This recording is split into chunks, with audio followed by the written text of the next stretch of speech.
Good afternoon.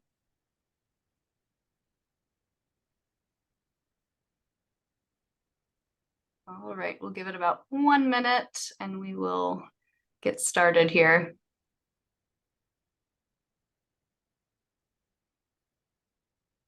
Okay, as everybody is joining, if you have signed in on a mobile device, please feel free to enter your name and credential into the chat.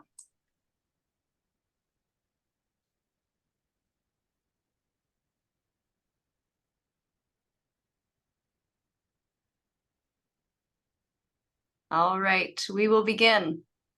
Welcome to our system-wide grand rounds today. We're featuring cardiology this month, and we'd like to thank you for joining us. My name is Dr. Francesca Varallo-Sims, Director of Education and Training for Baptist and Wilson Children's Behavioral Health. Just a few notes on today's presentation. If you have any questions for our speaker along the way, please feel free to submit these through the Q&A section or the chat.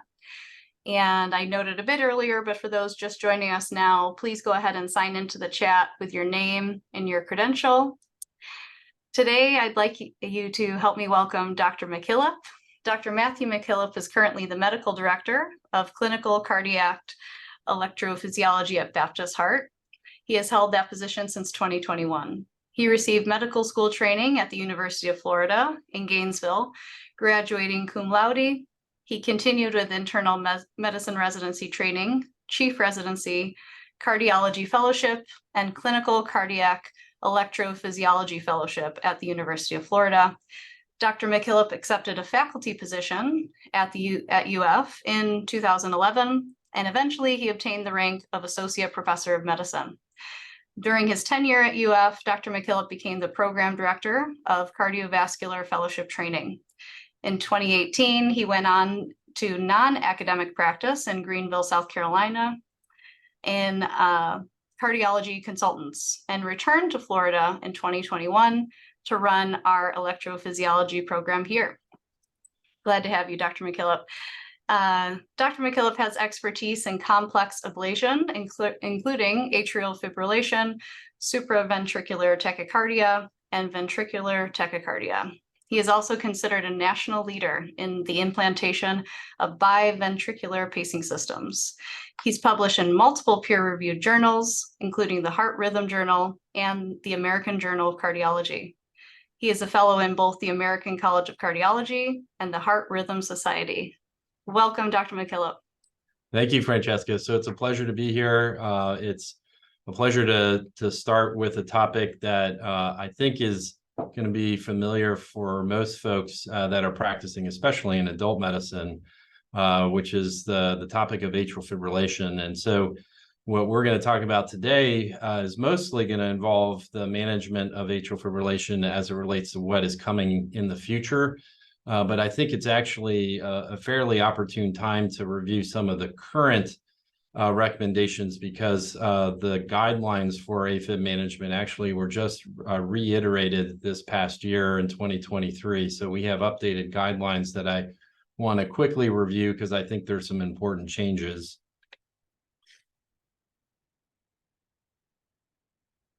So I have a couple of disclosures. I'm a consultant and speaker for Merit Medical in Zoll. Goals and objectives for today. What we're going to do, like I said, is we're going to briefly review some guideline changes as it relates to AFib management, specifically as it relates to anticoagulation therapy. We're going to go briefly into what the mechanisms we think that underlie the onset of AFib, and then review what we're doing currently for treatment. And then we'll get into some of the future therapies and future diagnostics that are coming. And so what is atrial fibrillation? So those of you that aren't familiar, this is an arrhythmia that occurs in the top chambers of the heart called the atria. It's an onset of disorganized electrical activity that starts in both the left and right atria. It causes irregular ventricular activation. So the hallmark is an irregular, often rapid pulse rate. It can be either symptomatic or asymptomatic. So patients are routinely diagnosed in other settings, either primary care or preoperative clinic where they are not symptomatic and EKGs show the arrhythmia. The thing that's most important about atrial fibrillation is that it increases an environment inside the top chambers of the heart that is conducive to clot formation, and those clots can break apart, go up to the brain, and block blood vessels there, causing stroke. And so that's the major concern, major mortality issue with as it relates to atrial fibrillation. And management strategies typically involve either rate or rhythm control and anticoagulation based on those patients' stroke risk. And so a lot of you are familiar with this arrhythmia. If you're not, you're likely going to be, because this is some projections out of a circulation article that was published a while ago. And just looking at the top dotted line essentially is what the projected incidence over time. So by the year 2050, we're looking at least a projected incidence around 16 million adult Americans with atrial fibrillation. I would say this number is probably very conservative. It was based on some data back 20 years ago. I think the onset of our new diagnostics that we'll get into, I think, are going to actually more rapidly increase our ability to diagnose the arrhythmia. And I think we'll see incidence being even greater than what we're seeing here. Suffice it to say, this is something that is quite common for adult Americans, quite common and throughout the world. And it's going to only get more frequent. So this is a real busy slide. I included it mainly as a reference because I think it's important, because the 2023 update for AFib management has changed with some important distinctions as it relates to anticoagulation. So as I said, the main worry with AFib management is stroke, and we manage that with anticoagulation. And so there's a scoring system that we use, used to be called the CHADS scoring system, that was replaced by the CHADS VAS scoring system. And so the CHADS VAS scoring system essentially is a catalog of different comorbidities that allow us to decide risk, and then that informs whether or not we start anticoagulation.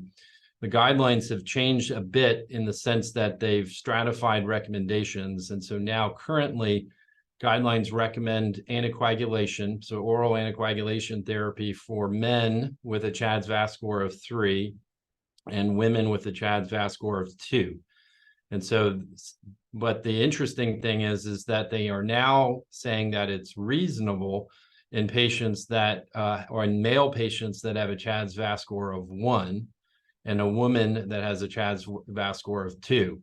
And so based on that, I think it behooves us to start the conversation with our patients based on those risk scores. So in men that have a risk score of 1 and women that have a risk score of 2, I think beginning the conversation of anticoagulation is important. What's also important is that we have new agents that have come out almost now over 10 years ago that are called DOACs. And so there's a group of them that most folks are familiar with, including Eliquis, Xarelto, and Pradaxa being the main 3 that we have commercially available. In the current guidelines, those have now supplanted warfarin as the preferred agents. And so when we prescribe oral anticoagulation therapy, with some exceptions, the DOACs are going to be preferred over warfarin. And I think the other thing that's most important to note in the guidelines is the role of aspirin has now been eliminated for the use of stroke prevention as it relates to patients with atrial fibrillation. And so they actually characterize the use of aspirin as an alternative for those patients that actually qualify for oral anticoagulation as rated as harm. And so aspirin now currently, no matter what the dose, is no longer indicated to use as a substitute for oral anticoagulation. And in low-risk patients, there's no determined benefit. So using it as a prophylactic agent in low-risk patients is also not recommended. In fact, it's recommended against. So I think these are important changes in the new guidelines as it relates to anticoagulation. Moving on to kind of understanding a bit about mechanism. So atrial fibrillation, there's sort of a trinity of things that we look at as to why atrial fibrillation does what it does. And so what we've understood is that atrial fibrillation starts principally through these triggering phenomenon that typically arise from pulmonary veins. So these are the veins that drain the oxygenated blood from the lung to the top left chamber, the left atrium. So believe it or not, the tissue in those veins has triggering effect that we think is the main driver for the onset of atrial fibrillation. And there are other areas that can trigger this as well. And then it tends to become sort of an uncorked bottle where the onset of atrial fibrillation starts to form fibrotic tissue. So the nature of the heart in AFib creates electrical and structural changes that lead to essentially scarring. And that scarring continues to perpetuate. And the third of the trinity are modulating factors, and including autonomic nervous system interplay with the heart. And so the three of these kind of work together in the continuation of atrial fibrillation. And what was determined in the 1990s is that the main source of triggers are arising from those pulmonary veins. And it was actually described by an electrophysiologist in Bordeaux, France, and he realized that the tracings within the pulmonary veins, and this is an actual radiograph showing a catheter in the pulmonary vein recording electrical signals from the vein. He realized that these pulmonary vein areas were triggers for atrial fibrillation in a majority of patients. And what he also realized that is if you ablate or go in and destroy that tissue directly, that actually has therapeutic benefit. And so this was sort of the origin of our idea of how AFib is triggered and then how we treat it. And we'll get into some of the treatments in a bit. And so this is a really nice kind of sort of schematic of what we think is the underlying mechanism, and more importantly, how atrial fibrillation evolves over time. And so there's different terminology that we use for atrial fibrillation, including paroxysmal and persistent. And so paroxysmal atrial fibrillation are those patients that intermittently go in and out of atrial fibrillation. We think most of that is driven through these triggering activities in the pulmonary veins and some other potential areas. And so those patients start out with triggered atrial fibrillation that starts and stops.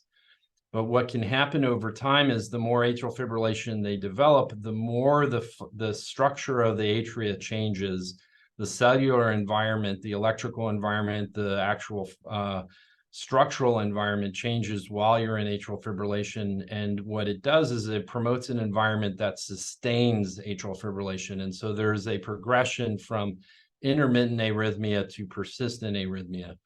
And then as those changes continue, and as those patients stay in atrial fibrillation for longer and longer, those changes become more and more recalcitrant. And so reversing those changes become harder and harder. And so the saying is, the more AFib you have is the more AFib you have, or AFib begets AFib. And so what we've done now and what we're thinking now is that patients with new onset of atrial fibrillation, so meaning a new diagnosis, our bias now is to try to restore normal rhythm if at all possible, even if symptoms are not reported. And the reason is that patients often may not realize symptoms or may downplay symptoms. And so understanding whether or not AFib is causing those symptoms can be difficult. And so our bias in new diagnosis patients is to restore normal rhythm, typically through cardioversion as a first intervention. And obviously there are some exceptions to that in asymptomatic patients that are of extreme age, or patients that have some contraindication for anticoagulation, because restoring normal rhythm goes part and parcel with starting oral anticoagulation therapy. And so what we're realizing, and a lot of what is driving this sort of change in sentiment, is that early intervention in restoring normal rhythm definitely improves our ability to prevent recurrence of arrhythmia. So if we get in the way of the progression of this fibrotic change that happens in the atria, and we keep the patient in normal rhythm, those patients do better, meaning have less recurrent AFib, than if we let them have more arrhythmia.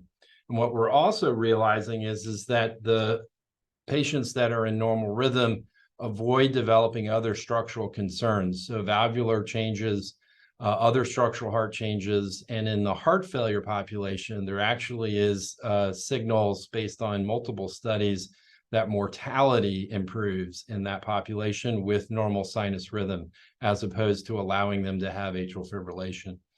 And so our bias now in those patients that are diagnosed with atrial fibrillation is to likely pursue rhythm restoration if at all possible, at least as an initial strategy.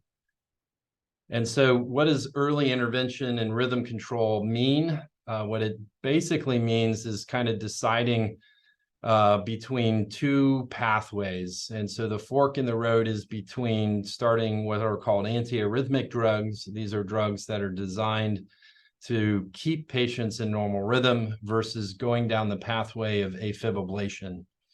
And procedurally, AFib ablation, again, evolved out of that idea of pulmonary vein triggers, and we target those triggers.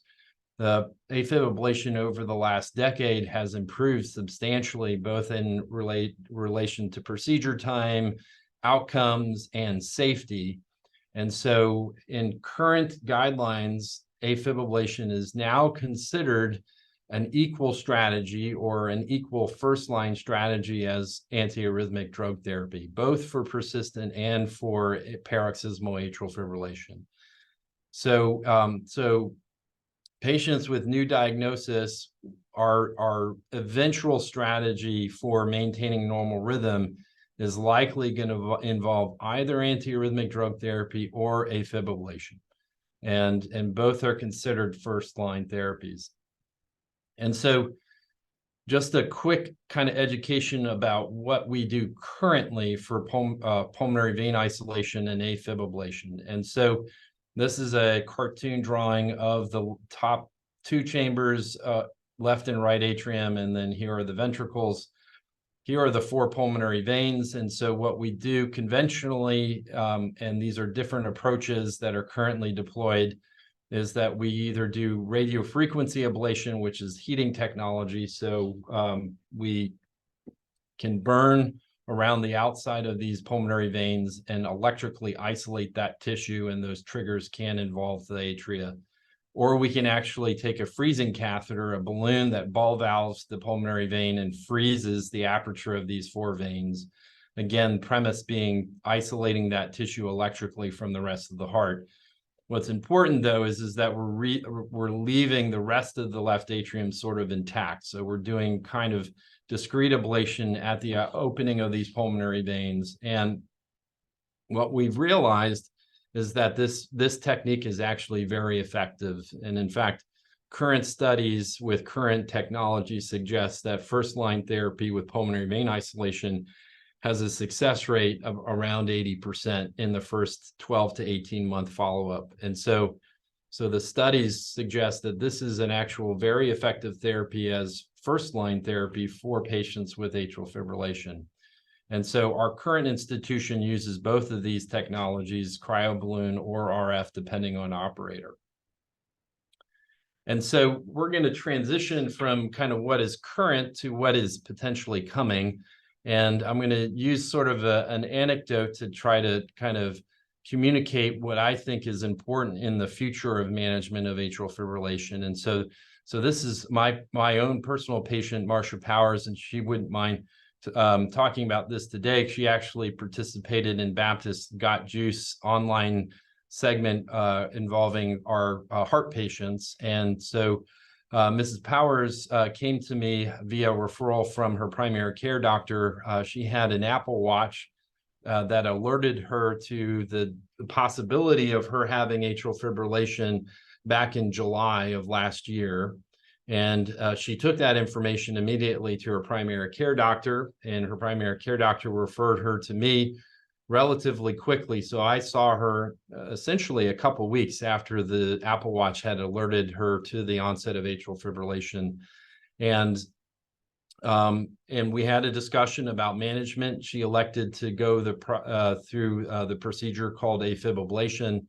And we did that shortly after me seeing her. And so essentially within 4 to 6 weeks of her Apple Watch identifying atrial fibrillation, she was brought through ablation therapy, and she's done fine ever since. And so this, I think, is a good framework to begin the discussions of what I think is important as far as the future of AFib management, because we are having in our patients' hands the ability to self-diagnose this arrhythmia, which is an entirely new paradigm shift in what is happening with diagnostics. And so in the old sort of convention, Ms. Powers would have likely been seen by her primary care provider without sort of a diagnosis, probably done conventional monitoring, which may or may not have picked up the arrhythmia. She eventually may have been referred to cardiology and eventually referred on to me, but that would probably have taken 6 to 12 months as opposed to 4 to 6 weeks. And so from the beginning of the talk, you realize that early intervention as it relates to management is key for AFib. And so these diagnostics, these wearable consumer available devices now are allowing us to get very early in the onset of detection. Folks are probably familiar in their practice. If you aren't, you probably will be. The Apple Watch kind of led the way with the ability of not only detecting irregular pulse rate, but the watches can record single lead EKG, store that information on the consumer's smartphone, and then the device has sort of fairly limited diagnostic capabilities. So the watch offers essentially one of 3 possibilities: is a possible atrial fibrillation, normal rhythm, inconclusive. And so Apple led the way, followed by other companies, including Samsung and Garmin, and there's a whole host of other vendors now that have this capability. And these are wearable devices, or watches. And then there's a company called AliveCor that manufactures a device that looks essentially like a credit card that has the same capability of recording a single lead EKG. And so our patients now have the ability to self-diagnose atrial fibrillation, and they can self-diagnose other arrhythmias, although the devices now are calibrated only to identify AFib as a screening mechanism.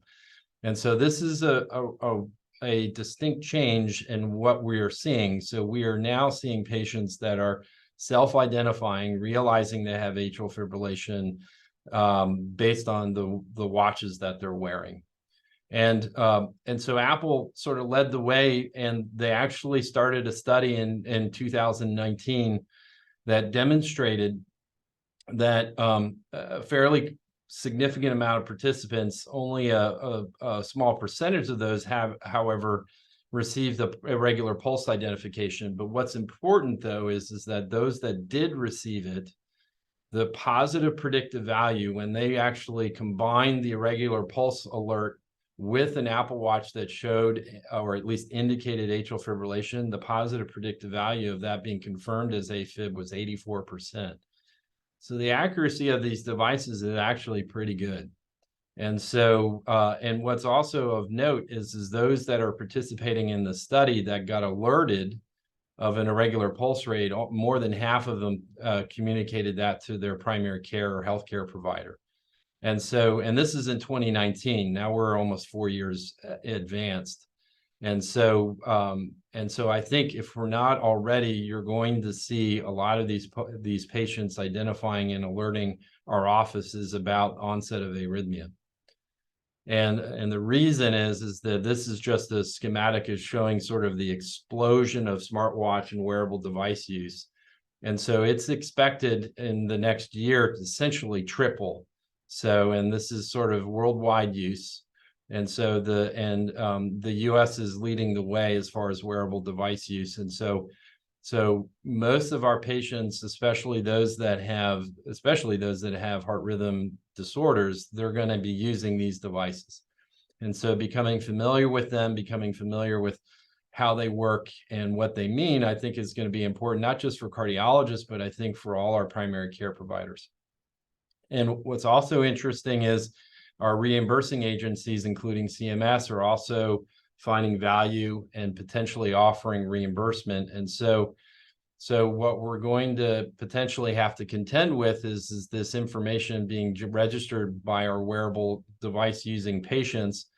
How are we going to process that information? And then how are we going to potentially capture that as a billable revenue source? Because this is service provided. So we're providing evaluation of their electrocardiogram. And so there are reimbursement codes now that are available for physicians. And so the important thing for us now is to figure out how to structure sort of data management in a way where we can provide the service to the patient, but also recoup some of the service cost. And so, but this is all coming. This is actually present, and this is going to only increase. And so what I think we need to do, ideally with these new diagnostics, is figure out better pathways. And what I mean by that is sort of the aspiration is Mrs. Powers. So having a wearable consumer with self-identification that had timely intervention with a healthcare provider. So she got in to see a healthcare provider fairly quickly, and then was referred on to us in cardiology, electrophysiology for management also rather quickly, because time is essential in the management of this illness. And so now we have the capability of diagnosing this even before patients realize that they have it and before their primary care providers realize they have it. And so we have an opportunity now to actually intervene as early as possible. And so now it behooves us as sort of the healthcare system of figuring out strategies of taking these people that identify themselves and bringing them in seamlessly into the health system and getting them into intervention strategies as quickly as possible.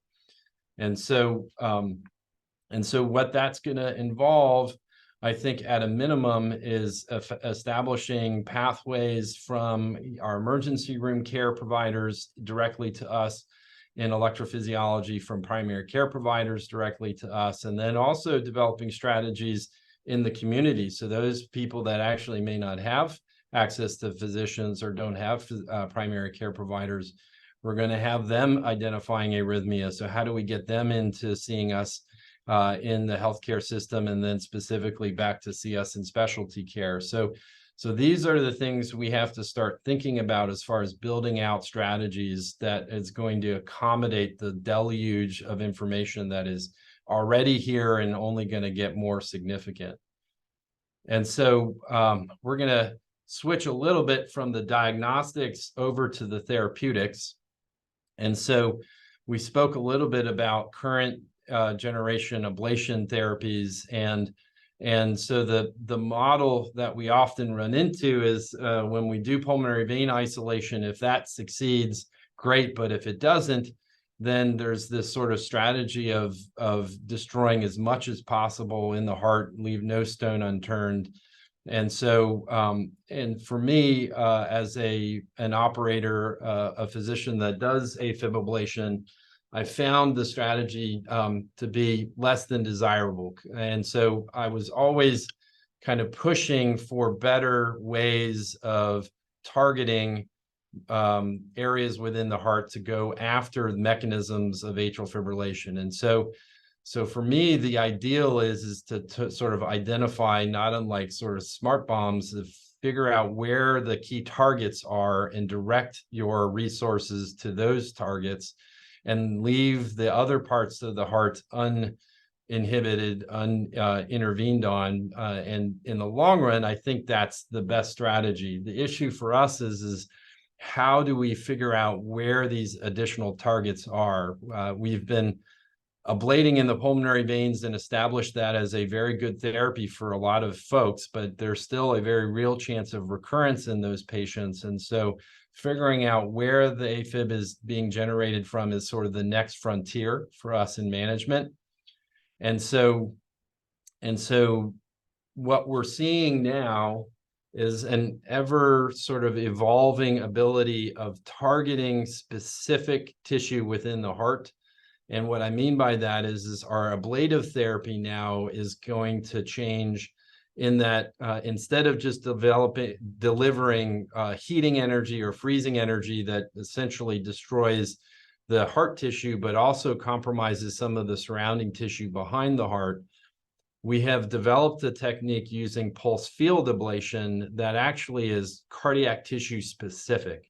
So believe it or not, there are energy sources that we can deliver. We can deliver a pulse field that actually causes holes to develop in the cardiac myocytes, the cellular membrane, and it's specific to the cardiac cells. And so the collateral tissue, the phrenic nerve, the esophagus, the things that travel behind the heart that are potentially compromised by our ablative strategies, this therapy holds the promise that those tissues are left untouched.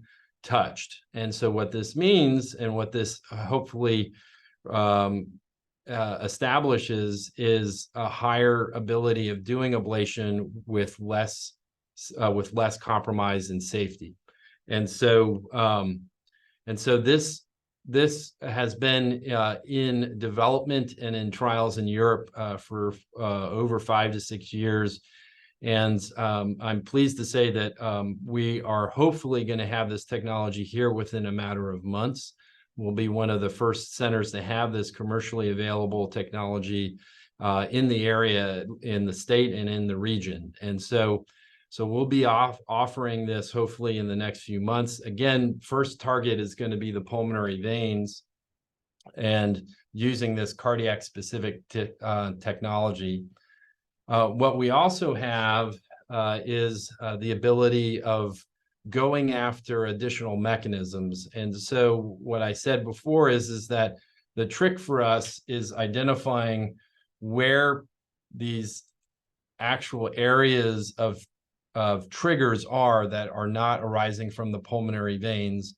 And believe it or not, what we're doing now is leveraging artificial intelligence. And so what this actual movie shows, this is a patient that we just did earlier this week, where we are collecting thousands and thousands of pieces of electrical information and building out a three-dimensional image of this patient's left atrium. And so these are the pulmonary veins. And as this catheter is moving around, it's creating a virtual image within a magnetic resonance field and impedance field. And so this reconstructs this left atrium real time. So this is the patient's beating heart real time with a catheter inside it. And every single one of these yellow dots represents a point of discrete electrical information. And so as you saw up here in the tally, we register anywhere from 30 to 50,000 points of information. And in a fibrillating heart, this is all points of electrical information that what we can do is feed that information into new artificial intelligence-driven mapping systems. And so what these computer systems now use is artificial intelligence to process those thousands of points of information and give us actual targets. And so what this is a study that I'm participating in. We are the 4th center in the world to actually have it. So we are looking at areas where the computer says are patterns of organization that likely represent areas that are driving or contributing to the continuation of AFib in this patient's heart. And it rank orders different areas for us to target for ablation. So instead of sort of destroying large areas of tissue, we discretely ablate these areas.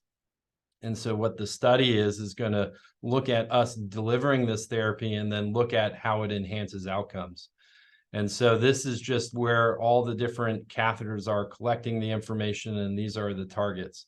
And so this is sort of the new frontier as it relates to ablation, is leveraging sort of computer technology, artificial intelligence, machine learning, all of that to kind of help process a lot of information to give us ideas on underlying mechanism, and more importantly, therapeutic targets.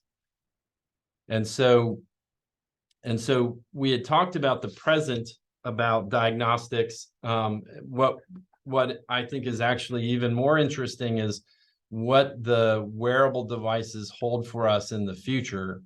And this actually ties back into the discussion we had at the beginning regarding anticoagulation. And so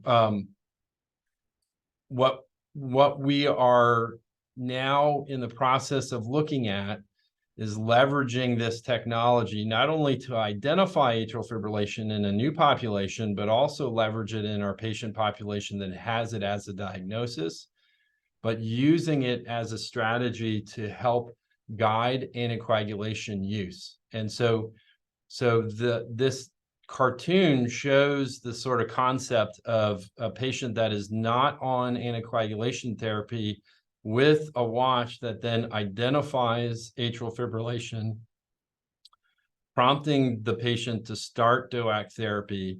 And then at some point in time, based on watch data and the relief of atrial fibrillation, come off of anticoagulation therapy. And so what this, I think, represents is a very interesting kind of evolution that's leveraging this technology to help guide therapy. So meaning, instead of giving patients an anticoagulant that obviously presents risk, bleeding risk specifically for that patient, instead of having them take that every single day for the rest of their life, can we use technology, leverage technology that helps us identify active disease, treat that actively, and then remove that therapy when that disease state is removed, and then have constant surveillance going forward. And so there are active enrolling studies currently that are looking at this. So this is REACT-AF. This is an NIH-funded study, multi-institutional studies over about 80 to 100, targeting several thousand patients. And again, this is what they're doing. So they're essentially looking at the kind of continuous NOAC group and comparing that against smartwatch guided therapy.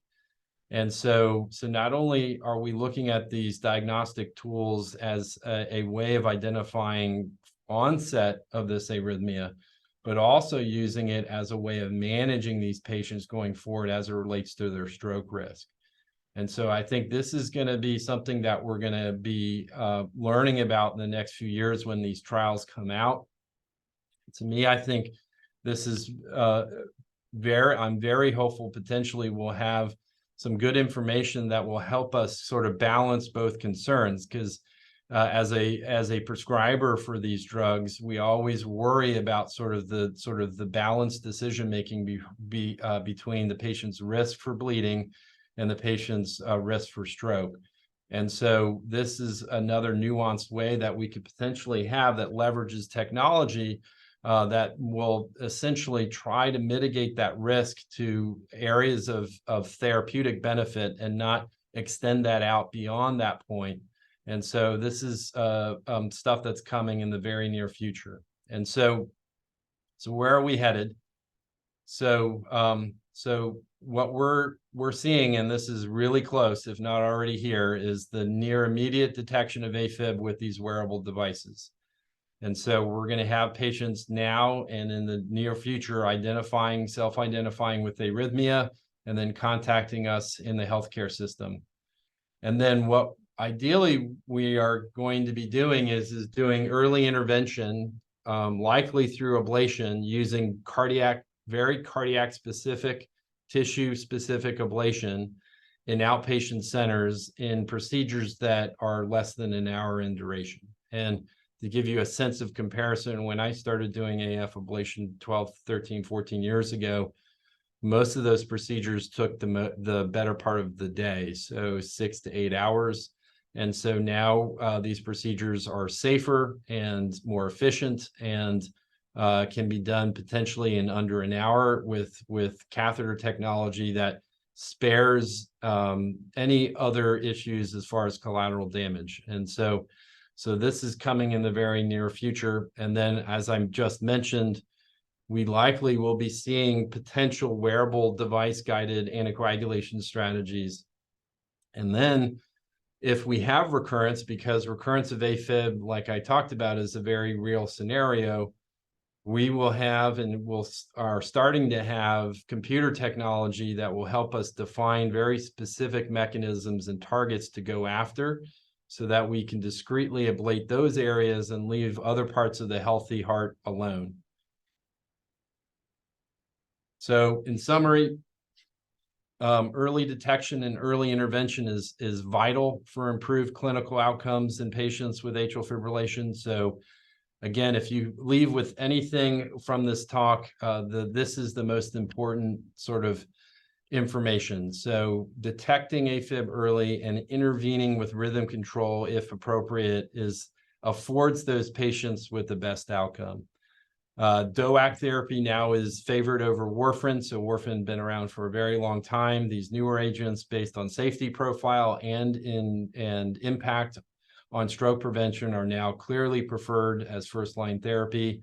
What's also very important to know is aspirin is no longer recommended for AFib stroke prevention. So it's either an anticoagulation strategy with a DOAC or warfarin, or nothing. And so aspirin is indicated for other prophylaxis concerns, but not as it relates for AFib stroke prevention. And then AFib ablation is now first-line therapy. So as I alluded to, the safety and effectiveness of AFib ablation has improved with time considerably. Our technology is getting even safer, with pulse field being a potential game changer in that sense. And so we are offering that as first-line therapy for both paroxysmal and persistent patients. And wearable devices are here and expected to become even more pervasive, and the use and detection of arrhythmia are going to be part of that. And then anticoagulation strategies using those devices are coming, and then having therapies that will leverage computer technology and other things that will improve our ability to bring them into the ablation lab, because we can do them quicker, more effectively, safer, and have better outcomes. So I'm going to stop there and just give a very brief kind of plug for our new Heart Rhythm Center. So Baptist Heart and the Baptist Health System has been hugely supportive for our electrophysiology interventions for our community, to the extent that we just opened our new Heart Rhythm Center. So this is a brand new facility that involves both our preoperative and postoperative recovery bays and 3 new electrophysiology labs. This is one of them. We have state-of-the-art brand new technology in each of these rooms. And so this is a hugely important sort of advancement in our own health system that allows us to provide better access to care for our community. And so we have a wonderful team of physicians that I work with. So this is the 5 physicians, Dr. Austin, Ruisi, Vora, and Sagi, and our advanced practice providers, Eric Poovey, Allison Cavanaugh, and Sarah Chance. So this is our team.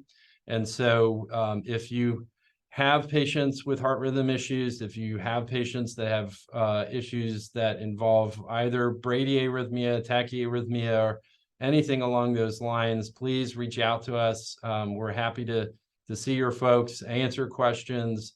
Again, early intervention for us is key. And so getting hold of these patients early is paramount. So I'll stop there. We've got a little time for questions if people have it. Yes. Thank you so much, Dr. McKillop. It's really excellent talk. One question that came through was, how will you go about picking your specific patient population for the pulse field ablation versus radio frequency or cryoballoon ablation in the future? That's a good question. So pulse field technology, the first commercial use is going to be available for pulmonary vein isolation patients. So in a sense, it's going to be a replacement of the catheter, cryoballoon catheter, or the radiofrequency catheters that are used for that procedure. And that's essentially our main sort of workhorse procedure to do AF ablation, is pulmonary vein isolation. And so pulse field as a concept, as a therapeutic concept, is a substitution for cryoballoon and a substitution for wide atrial circumferential ablation using radiofrequency ablation. So we will be replacing those catheters with the pulse field ablation. And again, the rationale to do that is that we think, based on both inhuman and animal models, is that the pulse field technology is cardiac tissue specific. And so the worry we have of causing collateral injury of the esophagus, which travels directly behind the left atrium, and the phrenic nerve, which also travels behind the right pulmonary veins, our worry for that tissue collateral damage is less, if not zero, with pulse field. And so safety is even more enhanced. And so the only question we have is whether or not the durability of the ablation is comparable. And by all measure, with the studies that are coming out of Europe and the United States, they've looked at this, and the outcomes essentially are identical to our cryoballoon and catheter-based and radiofrequency-based studies. So we think the actual outcomes are going to be the same, and the safety is going to be improved. It's still early. We're going to learn from the technology. The technology is going to iterate more than likely, but I think it holds promise, I think, especially from a safety profile standpoint. Excellent. Another question, which wearable device do you think is the best to detect AFib, and leveraging that with cost benefit? So what I would say is they're all equally good. So all the commercially available devices are equally good at detecting AFib. They have similar algorithms.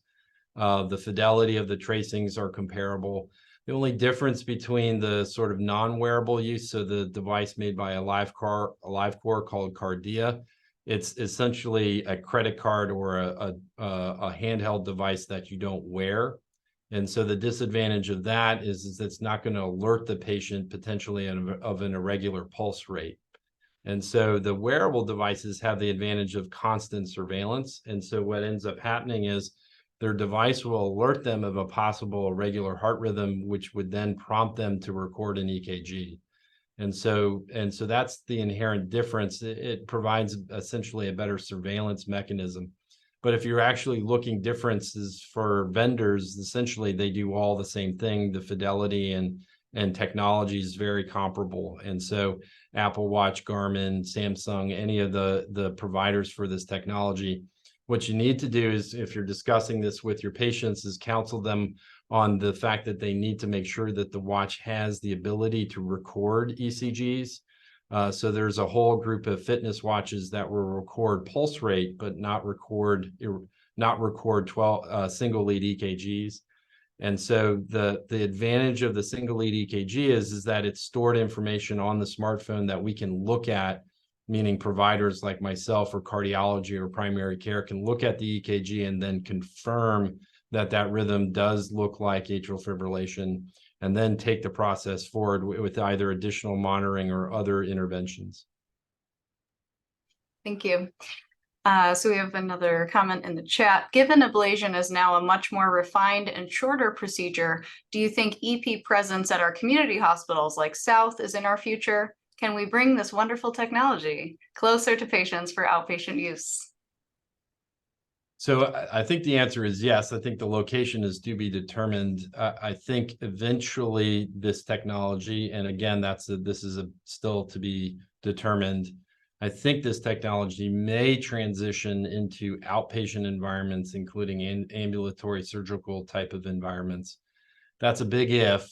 That's nowhere near sort of a reality, but as the technology becomes safer and as the practice becomes more refined, as you said, then I think because of the interest in these main reimbursement agencies, including CMS, sort of transitioning high-level care out of high-cost areas of care, I think we may start to see some of this transitioning into outpatient centers. I don't think that's going to be happening anytime in the very near future.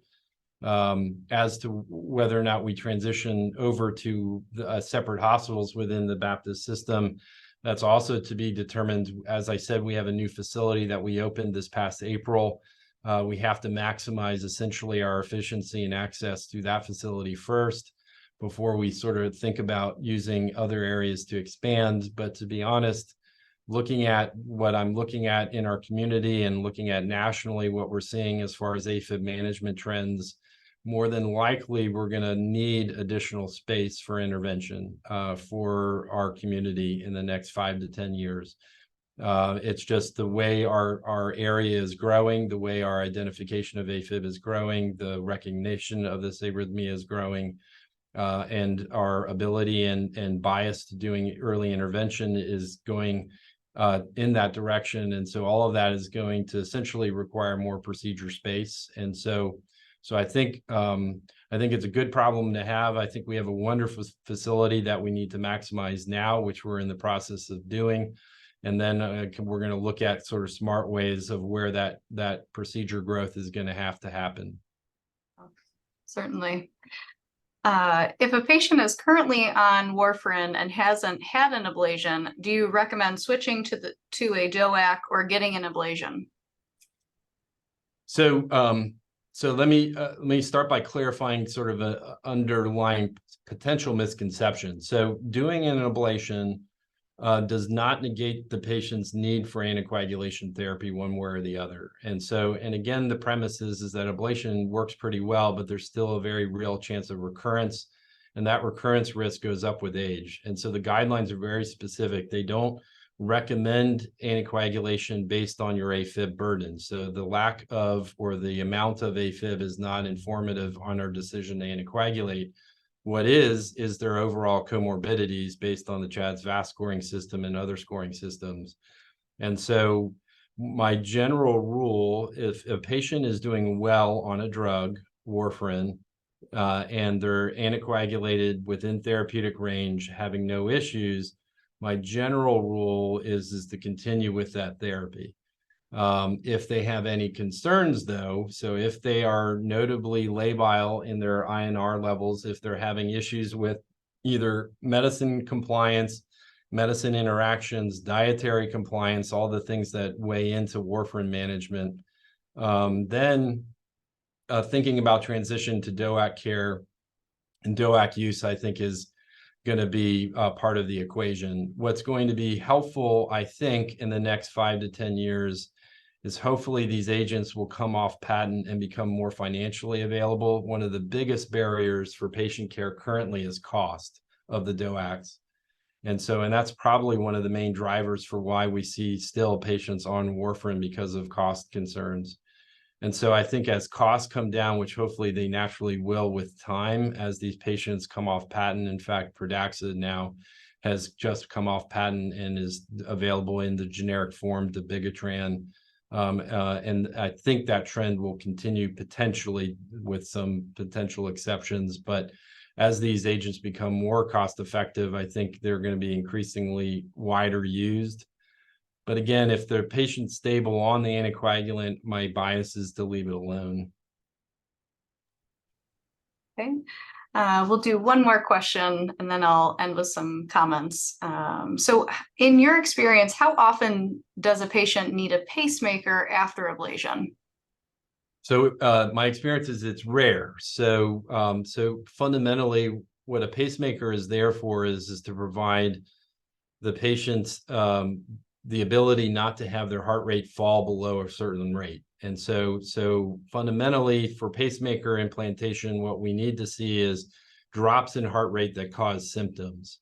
And so where we do ablation and how we do ablation does not compromise the patient's underlying rhythm. And with rare sort of situations where when we unmask the patient's normal rhythm and that patient's normal sinus node is not as functional as we anticipated, those patients may go down the path of requiring pacing. And those patients that still require antiarrhythmic therapy or drug therapy to manage their AFib even after ablation, some of those drugs influence heart rate and lower heart rate and can potentially cause symptomatic bradycardia. Pacing in that situation is also warranted, but that is the minority of cases. And using pacing as a therapeutic intervention, i.e. pacing plus what's called AV node ablation, we still offer to patients, but we use that essentially as a case of last resort typically. And so what that would involve is the patient having a permanent device put in, ablate the connection between top and bottom chambers, and allowing the pacemaker to regulate the heart rate. And so that is an intervention on patients that have refractory AFib that has high heart rates that is not responsive to medicine. Again, we pursue that intervention in a minority of patients. Typically, our preference is to proceed with rhythm control, either with drug therapy or ablation, AEF ablation, pulmonary vein isolation, and then see how they do going forward. Okay. Fantastic. Thank you so much. Just a few notes for those attending for CE or CME credit. Please refer to the original flyer with the different accreditation statements to see if your discipline, in fact, is credit granting. We tend to submit those directly to CE broker within 3 weeks of the event. We also have the recording will be available on our hospital YouTube channel. I'm going to link that now in the chat for you all. And also share with you, Dr. McKillop, your screen will go away now, but I'm going to show a QR code for those of you who are watching, on your computer. You can scan this. It will take you to the post-event evaluation link. If you are watching on your phone, no problem. You'll get this link in your email tomorrow. Okay, so please just fill that out, but reach out to the GrandRounds at bmcjax.com with any questions. Thank you so much, Dr. McKillop, for your time today. Yeah, thank you. And if anybody has additional questions or has patients, feel free to reach out. On an open door. So if you have folks that you want to send them over. We're happy to take care of them. Thank you so much. I hope everyone has a wonderful afternoon. See you next time.